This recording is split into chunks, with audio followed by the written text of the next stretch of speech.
Hello everyone, नमस्कार। आपका स्वागत है। आज हम लोग देखने वाले हैं कि अमोनिया बनाने की हैबर विधि। तो आप लोग लगातार हमारे साथ बने रहिए, कापी पेन लेकर साथ में बैठिए। जो कुछ बताया जाएगा आप अच्छे से समझिएगा, क्योंकि काफ़ी प्रॉब्लम होती है स्टूडेंट में कि ये हैबर विधि कैसे इसका चित्र बनाता है। रिएक्शन लिख लेंगे, अपक्रिया लिख लेंगे, उनका सिद्धांत लिख लेंगे, चित्र बनाना उनके सबसे बड़ी बात होती है। तो आपको आज से इसमें सारी विधियाँ जितनी होती हैं सब आपको बताया जाएगा। नहीं, पी ब्लॉक एलिमेंट के जितने भी चैप्टर के जितनी भी विधियाँ होती सब आपको अच्छे तरीके से बताया जाएगा। आप लोग लगातार रेगुलर देखते रहिएगा। तो स्टार्ट किया जाए बिना देरी करते हुए। वीडियो स्टार्ट करने से पहले यदि चैनल पर नए हो तो प्लीज़ चैनल को सब्सक्राइब करके चैनल से जुड़ जाइए। तो देखो, अमोनिया बनाने की विधि में होता क्या है, ध्यान दीजिए। अमोनिया बनाने की हैबर विधि क्या है कि जब हम लोग N2 और H2 नाइट्रोजन और हाइड्रोजन की रिएक्शन करते हैं तो आपको क्या प्राप्त होता है, अमोनिया प्राप्त होता है। तो ये काफ़ी बार पेपर में आ भी चुका है और देखा जाए तो बहुत ज़्यादा IMP यानी कि इम्पॉर्टेंट भी होता है। तो होता क्या, सुनिए ध्यान से। जब नाइट्रोजन और हाइड्रोजन, ये भी क्या है आपका गैस है, ये भी क्या है आपका गैस है, ये जो प्राप्त हो भी क्या है आपका गैस है। ध्यान समझिएगा, चित्र बनाना आप सीख जाओगे, एक बार प्रैक्टिस कर लीजिएगा, आ जाएगा, ठीक है। नाइट्रोजन की क्रिया जब किससे कराते हैं, हाइड्रोजन से कराते हैं, तो क्या प्राप्त होता है, अमोनिया प्राप्त होता है। अब ये अपक्रिया जो होती है वो उत्कर्मणीय होती है, यानी इससे ये प्राप्त होगा और इससे ये प्राप्त होगा, ठीक है। और कितने टेम्परेचर पर अपक्रिया होती है, 450 डिग्री टेम्परेचर पर अपक्रिया होती है। और इसका जो दाब होता है, दाब कितना है, 200 से 800 एटमॉस्फेरिक मतलब होता है वायुमंडलीय दाब पर इसकी अपक्रिया होती है, ठीक है।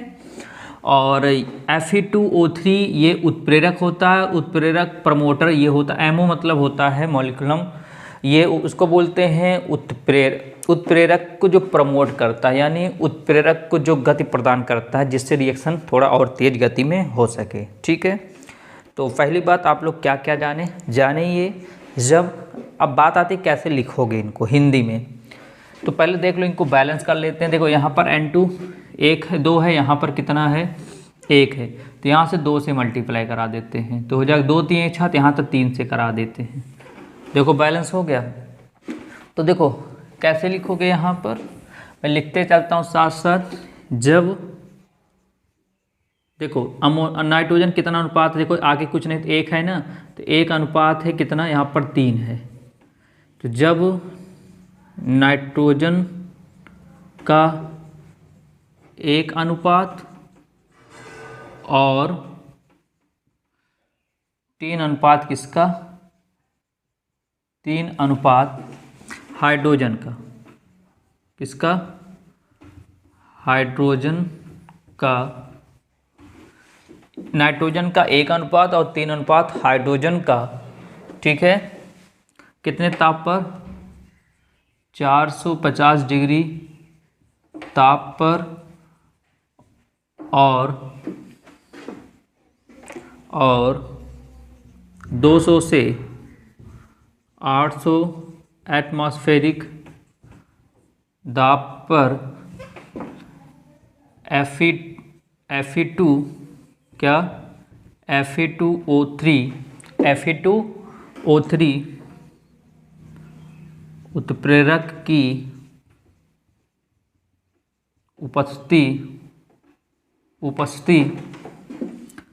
में क्या, क्रिया करने पर, उपस्थिति में क्रिया करने या कराने पर अमोनिया गैस प्राप्त होती है। अमोनिया गैस प्राप्त होती है। तो कोई दिक्कत नहीं है।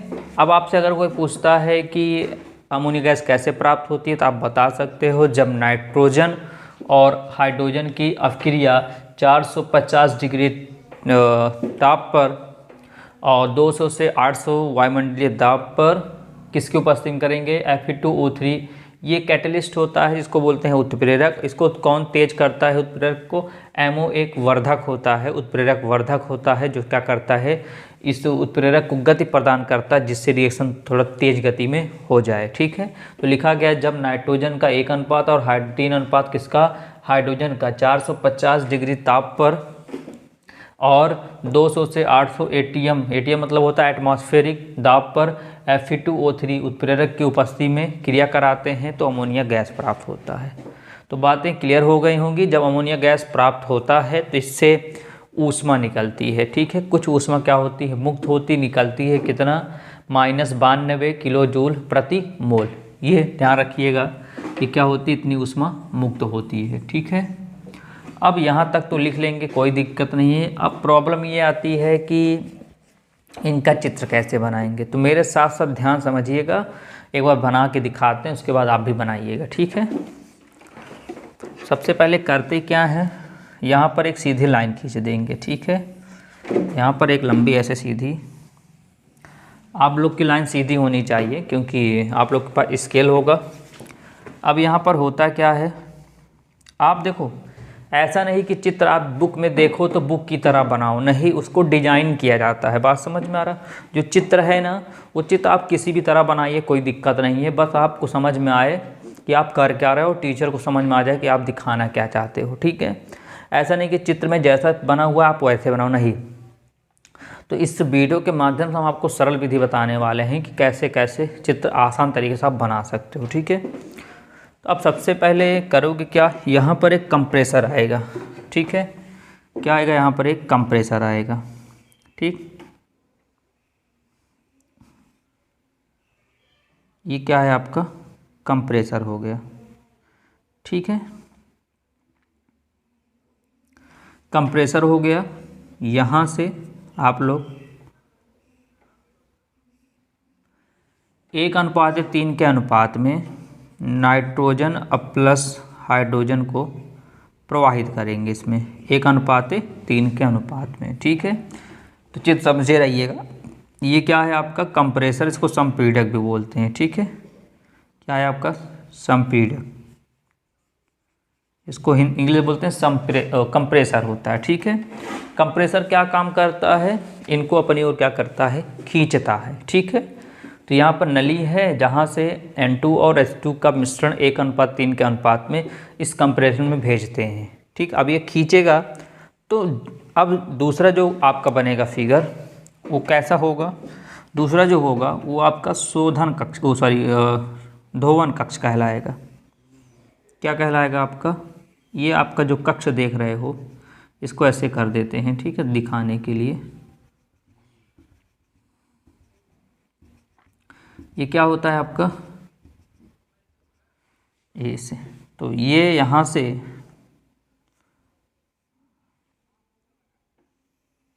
ठीक, ध्यान देखो, लाइन टेढ़ी मेढ़ी हो सकती है, आप लोग स्केल से बनाएंगे तो अच्छी बनेंगी। ठीक है, ये क्या हो गया आपका, इसको बोलेंगे धोवन कक्ष,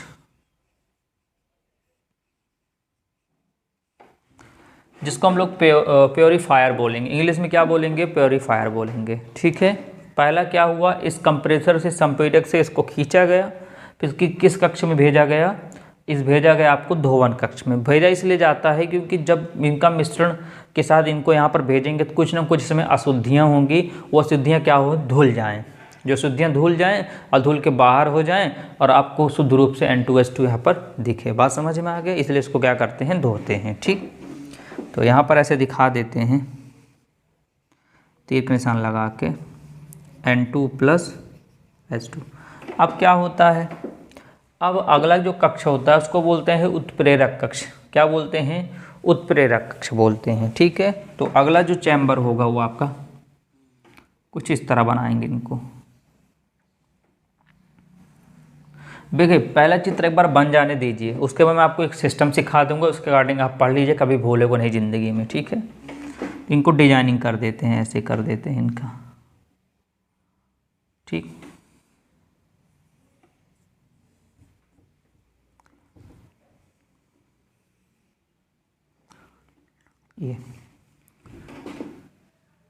इसको क्या बोलेंगे, उत्प्रेरक कक्ष। क्या क्या है, 450 डिग्री ताप है और 200 से 800 एटीएम है। कितना उत्प्रेरक क्या है, Fe2O3 और कितना है प्लस MO है। तो देखो ये क्या है आपका, तो इसको क्या बोलेंगे, इसको बोलेंगे, ये देखो ये सब उत्प्रेरक है ना ये दोनों, तो इसको बोलेंगे उत्प्रेरक कक्ष। क्या बोलेंगे, उत्प्रेरक कक्ष। अब यहाँ से इनको ऐसे पाइपलाइन करते हुए ऐसे जोड़ देंगे, ठीक है।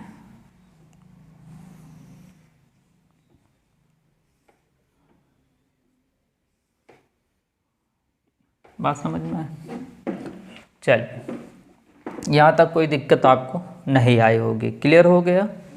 देखो आपके रिएक्शन में ही आपका आंसर छिपा है।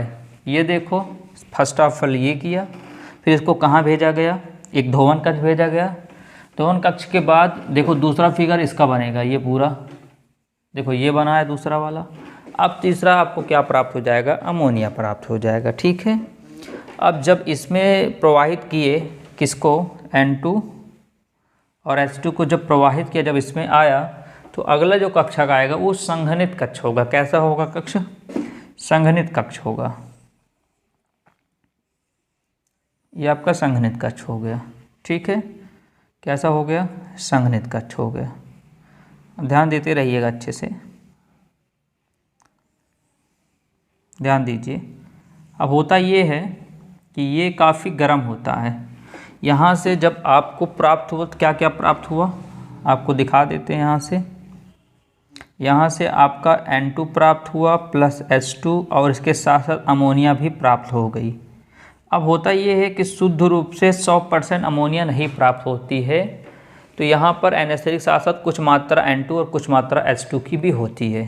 तो ये जो अमोनिया होता है ये बहुत ज़्यादा गर्म होता है इस केस में। तो यहाँ पर करते क्या है, इसको एक कूलिंग पाइप से होकर गुजार देते हैं। किससे गुजारते हैं, एक कूलिंग पाइप से क्या करते हैं, गुजारते हैं, ठीक है। क्या करते हैं, एक कूलिंग पाइप से गुजारते हैं।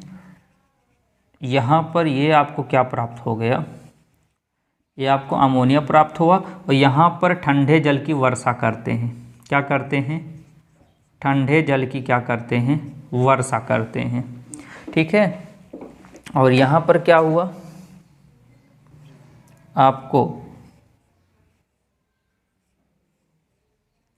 आपको लिक्विड में अमोनिया प्राप्त। क्यों, क्योंकि जब यहाँ पर इस उत्प्रेरक कक्ष से इस संघनित कक्ष में प्रवेश करती है क्या, अमोनिया संघनित कक्ष में अमोनिया प्रवेश करती है, तो जब अमोनिया पर ठंडे जल की वर्षा कराते हैं तो ये कूलिंग पाइप होती है और ये क्या हो रही है, एक ठंडे जल की क्या हो रही है, वर्षा हो रही है। यानी क्या कराते हैं, ठंडे जल में इसको प्रोवाइड करते हैं। तो होता क्या है, ठंडा पाकर ये अमोनिया लिक्विड रूप में नीचे इकट्ठा हो जाती है, ठीक है। और जो H2N2 हैं ये जल के साथ रिएक्शन नहीं करते हैं, फिर बच जाते हैं। तो बचा हुआ हिस्सा क्या करते हैं, फिर से ध्यान दीजिएगा, बचा हुआ हिस्सा फिर से क्या करते हैं, बचा हुआ हिस्सा क्या करते हैं, फिर से हम लोग फिर से उत्प्रेरक कक्ष में क्या करते हैं, पहुंचा देते हैं। तो ऐसे ये रिएक्शन क्या होती रहती, चलती रहती है। तो यहीं पर लाके क्या करेंगे हम लोग, फिर से इसको पहुंचा देंगे उत्प्रेरक कक्ष में, ठीक है।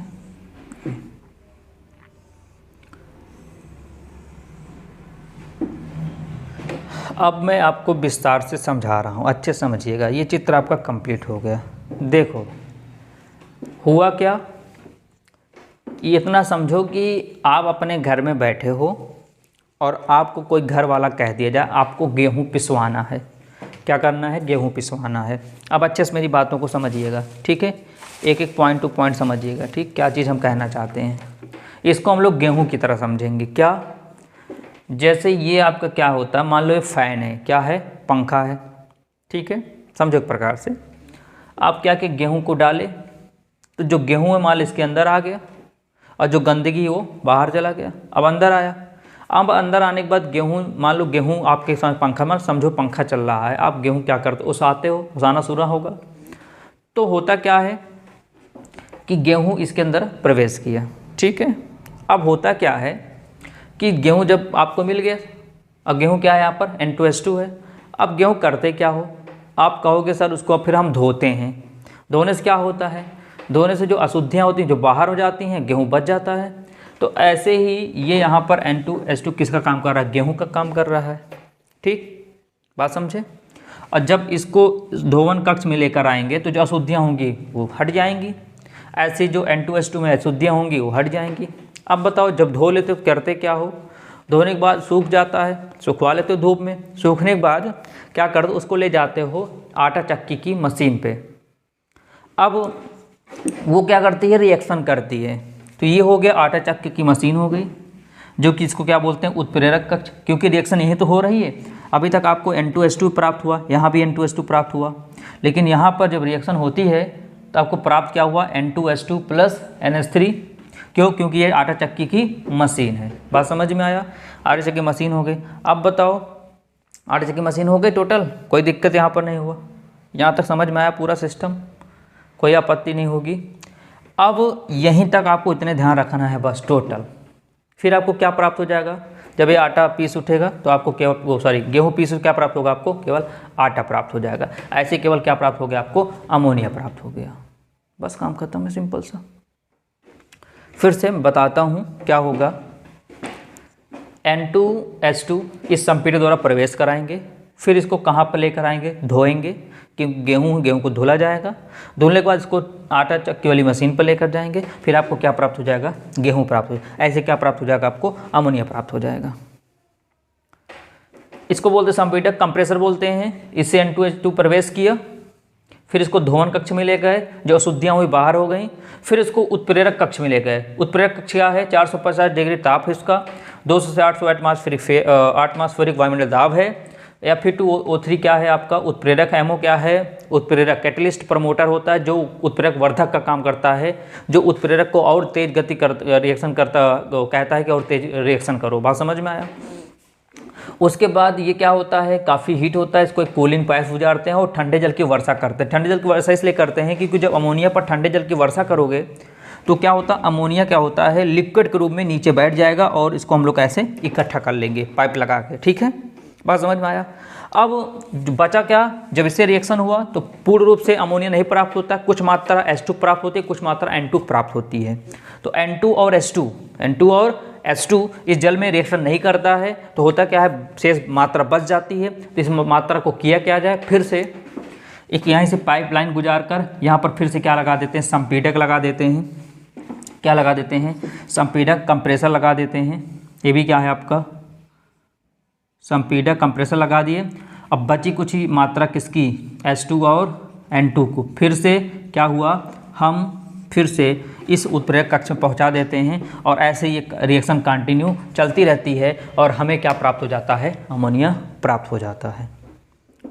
तो क्या समझ में आया, कोई दिक्कत नहीं लगनी चाहिए, एक एक पॉइंट टू पॉइंट आपको समझा दिया गया। बस इतने ध्यान रखिएगा क्या किया, देखो जस्ट अमोनिया, नाइट्रोजन और H2 को लिया, फिर ले जाकर उसको धो दिए, धोले के बाद ले जाकर क्या किया, उत्प्रेरक कक्ष जहाँ पर रिएक्शन होती है वहाँ पर लेकर गए। उसके बाद क्या किए, वो गर्म होता है, उस पर ठंडे जल की वर्षा कराए, जैसे अमोनिया पर ठंडे जल की वर्षा कराए, वो द्रव रूप में नीचे तली में बैठ गई। अब कुछ ना कुछ मात्रा भाई बचेगी, किसकी मात्रा बचेगी, H2 और N2। फिर से उसको क्या किया, ऐसे पाइप लगा के फिर से कहाँ पहुँचा दिया, उत्प्रेरक कक्ष में। तो ऐसे रिएक्शन क्या होती है, चलती रहती है। तो देखो चित्र क्या है, पहला ये हो गया पूरा, दूसरा ये हो गया, तीसरा ये हो गया, बस काम खत्म है, कोई दिक्कत नहीं, इतना समझ ही सकते हो, ठीक है, कोई प्रॉब्लम नहीं है। देखो रिएक्शन हिसाब से, देखो रिएक्शन हिसाब से विधि देखो, ये हो गई, ये दूसरा हो गया और ये वाला तीसरा हो गया। बस इतना ही आपको समझना है, गेहूं की तरह को समझना। अगर गेहूं आपके मन है विधि क्या है तो बताओ, गेहूं की विधि ये अपने तरफ से एक ट्रिक है। गेहूं कैसे, आपको दिमाग तुरंत जाएगा कि गेहूं को सबसे पहले क्या किए, और जो पंखे के द्वारा क्या किया, ओसाए उसको, तो गेहूं मिला आपको, गेहूं को धोल दिए तो धोवन कक्ष हो गया। अब धुलने के बाद क्या करते हैं, तो ऐसा तो है नहीं कि धुलने के बाद सीधे खाने लगते हैं, ले जाते हैं मशीन पर, पिसवाने के लिए, तो ये आपको उत्प्रेरक कक्षा का मशीन हो गई। फिर आपको क्या प्राप्त हो जाता है, आटा प्राप्त हो जाता है, ना आटा प्राप्त हो जाता है। तो बिल्कुल ये क्या प्राप्त हुआ आपको, आटा यानी क्या प्राप्त हुआ, ये आपको इसको ठंडे जल की वर्षा करा क्या प्राप्त कर लिया, यहाँ पर अमोनिया प्राप्त कर लिए। तो ये होता है हैबर विधि। तो उम्मीद करते हैं आपको समझ में आ गया होगा, कोई भी प्रॉब्लम नहीं आई हो। देखो ये आपकी इच्छा है कैसे आप डिजाइन करना चाहते हो। डिजाइन मतलब होता है ऐसा नहीं कि चित्र ऐसा ही बनेगा, वो आपकी इच्छा है। हम इसको इस तरह भी बना सकते हैं, देखो इसको हम यहाँ पर कट करके हम इसको इस तरह भी कर सकते हैं, लो हम इसको इस तरह भी कर सकते हैं। तो आपकी इच्छा, हम इसको ऐसे करके ऐसे भी कर सकते हैं, लो। तो ऐसा नहीं, आप चाहे जिस तरह डिजाइन, आप उस डिजाइन के ऊपर डिपेंड करता है कि कैसे चित्र बना, आप इच्छा है बस आप समझ गए कैसे करना है, ऐसा आप चित्र बनाना, सिंपल सा, कोई दिक्कत नहीं आनी चाहिए, ठीक है, कोई प्रॉब्लम नहीं। ये क्या है, कूलिंग पाइप होती है, यहीं से क्या करता है N2H2NH3 रिएक्शन करता है यहीं पर, और यहीं पर अमोनिया लिक्विड में प्राप्त हो जाता है, और N2H2 रिएक्शन नहीं करता बचता है, जिसको क्या करते हैं फिर से उस कक्ष में पहुँचा देते हैं। तो उम्मीद करते हैं समझ में आ गया होगा, अच्छा लगा होगा। ऐसे रेगुलर हम लोग आएंगे और आपको लगातार जितनी विधियाँ होती सब विधियाँ पर के बारे में डिस्कस करेंगे, ठीक है। तो अगर अभी तक चैनल से नहीं जुड़े हैं तो प्लीज़ चैनल को सब्सक्राइब करके बेल आइकन के बटन को अवश्य दबा दीजिए, ताकि ऐसे भी जो वीडियो बनाया जाए जो आपको लगता है बहुत कठिन है, बन नहीं पाएगा, आपको सरल भाषा में समझाने का पूरा प्रयास किया जाएगा। हाँ, अगर कहीं पर प्रॉब्लम आई बिल्कुल कमेंट करिएगा, आपको फिर से एक बार बता दिया जाएगा। लेकिन गुजारिश ये है कि आप एक बार फिर से वीडियो देखिएगा, आपको अवश्य समझ में आ जाएगा।